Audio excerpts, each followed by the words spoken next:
Welcome back, everyone, to Ferris Sports Update. Time to talk men's basketball. And now with us, head coach Bill Sall. Coach, welcome back to the show. Thanks, Rob. Difficult week this past week. Two close ball games, difficult road environments at Wayne State and at Findlay. And unfortunately, you come out on the short end of both games. We do, and we played really hard. You know, the one thing I'd like to say first off is just congratulations to that men's hockey team and the women's basketball team. What a great winter it's been for Bulldog sports. Bulldogs, you start off the stretch, a two-game lead this past week in the GLIAC North, taking on Wayne State on Thursday night, and you trailed by 13 in the second half, but your kids came back, battled back, and actually had a chance to win the game at the end of regulation. And I was really happy with that effort. Really, in the course of the games we've played this whole year, and probably for the last couple of years, that's the most outstanding defensive effort I've seen out of our team. And again, had a chance to win it a couple of times. They made some great shots down the stretch in overtime to win it. A disappointing loss, but also one of those losses where, you know, it came down to a play or two, and we really did a fine job. You come back on Saturday in a tough place to try to regroup as you head to Croy Gymnasium in Findlay, Ohio, to take on the Oilers, where they've won 75 straight conference games at home for a reason. Absolutely. It's an environment. I think if any fan wants to experience really small college basketball, go down and check a game out at Findlay. Again, we battled really well, but just not enough down the stretch to really win that basketball game. We'll go to the highlights of that game on Saturday, and you mentioned the environment, a sold-out crowd at Croy Gymnasium, and your team in the first half played really well and got off to a great start. You know, we really did. I was very happy with the poise that we displayed. You know, in the game plan, we really talked about wanting to get the ball inside, and I thought we did a great job in those first possessions of getting the ball into the interior.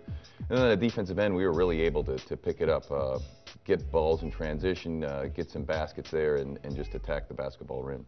Kenny Brown, a good shooting game in the first half, had 15 points in the first half, finished with 24, and we'll see some of his shots, but he really helped set the tone in the first half in terms of being able to score the basketball. He really did, and again, I think that is a compliment to getting the ball inside first. You know, when we're able to get the ball inside either by attacking the basket or getting it in the paint, good things happen, and you know, Dietrich Lever there with an outstanding runner. You know, our freshmen played really well in this game in an environment that man, it's tough to go in and know what you have to do. I thought they really gave us a great spark off the bench in the beginning of this game. Dietrich Lever with another layup there. Defensively, your team played pretty solid in the first half. Findlay was able to knock down a few shots to stay in the ball game, but your team had a good lead at halftime. We did, and you know we were able to turn them over. It's a great shooting team, and you're going to have to make shots. And again, as you see Kenny Brown make that jumper right there, we were really able to make the tempo ours in that first half, and I think that was really key to us getting off to a really good start. What were some of the keys coming into the game and some of the things you talked about in playing in this type of an environment at Findlay? You know, I think that the biggest thing, and that's why Findlay has such an outstanding home winning streak in this league, you know, 2002 since they've lost at home, you have to try to take the crowd out of it. And again, in that first half, we just did a nice job of making those things happen. I mean, it was fairly quiet for a long period of time in there. And that's by controlling tempo and also being able in the defensive end to collect stops and get them together. And we really did those things well. You know, they still hit some shots. They're a great shooting team. And we were still able really at that halftime to have that nice lead. In the second half, first 10 minutes, you were able to hold on to that lead. Second 10 minutes was a little bit different. Talk about some of the things Findlay did defensively to you late in the ball game. Well, they went to a zone, and you know, we took a few shots that weren't the greatest, and then we had some really good shots that we weren't able to capitalize on. And you know, I think if I looked at the stats correctly, it was probably 7 minutes, and we scored a total of 2 points. Hard to do that and actually stay in the game. And you know, we turned it over a few times. They got some runouts, and then you know, we got to the free throw line down the stretch, and we made a few, but also did not capitalize on a few occasions, and that really hurt us.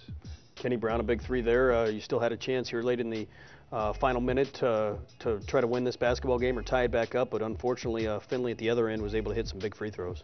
They hit some big free throws. They went 10 of 10 from the free throw line down the stretch. And then along with that, man, we had a couple of really tough shots.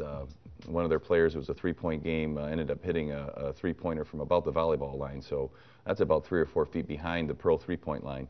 And that really hurt us. You know, but again, I was very proud of us continuing to maintain and try to fight all the way to the end. Well, as you come back this week, you're still tied with Northwood atop the divisional standings, one game ahead of Michigan Tech with a couple games left here in the regular season. What's your focus now as you get ready to take on Hillsdale Wednesday night? Well, we have another tough team coming in, ranked in the country almost all year long, on top of the conference. I think the biggest thing is when you go on the road, when you play that hard and you do really good things, can you maintain that at home? Now we're at home, and so we're hoping for a really good turnout from our fans and a huge monumental game for us. You talk about Wednesday night's home game against Hillsdale, senior night. Talk about the opportunity to honor your 4 seniors this season. What a great group of guys, and really they've just done a good job of leading and come together. Spencer Sellner's been with us for 2 years. Jim Boylan came back and is in graduate school right now for his 5th year. And then Jarrell and Dante Molden have just done an outstanding job of leadership, and we really want to be able to win this game for them. You've closed out the regular season on Saturday at Grand Valley State, and always a big rivalry matchup, and both teams are going to have a lot on the line in that basketball game.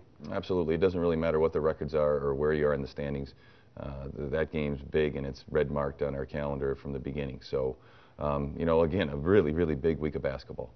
You've clinched a berth in the GLIAC tournament, starts February 29th. Talk about some of the scenarios, still up in the air in terms of who you're going to play and where you're going to play in the first round. It's pretty incredible. I think it's all the way around. Right now, first place is Hillsdale, and then we know the 8 teams that are in, but who knows where you're going to be. So it's all up for grabs. We have a chance for home court, a chance for the GLIAC championship, a lot of things riding in this week. You still have some goals out there in terms of the conference tournament, and also the NCAA tournament. Talk about what it takes to achieve some of those goals here down the stretch. Well, you got to play consistent basketball, and we certainly in these last 2 games played hard enough. Just a few times where those minor mistakes when you play against great teams, you can't afford to have those things happen. And I think that's the biggest thing for us mentally. Really focus in on what we have to do and make sure that we execute. As you do that. As you look towards the conference tournament, what's the goal for the basketball team as you head into the conference tournament? Well, we've played almost everybody now and watched Hillsdale on tape. There's really no team that you say, wow, we don't have a chance against that team. I think the parity is as big in the league as it's ever been. So why not us? And I think that's the mentality we have to go with, and not play tight, play loose, but play the way we're capable of playing basketball, and we've certainly shown that throughout this year. Well, Coach, best of luck this week against Hillsdale, and then Saturday at Grand Valley State. Thanks, Rob. We'll be back with more Ferris Sports Update right after this.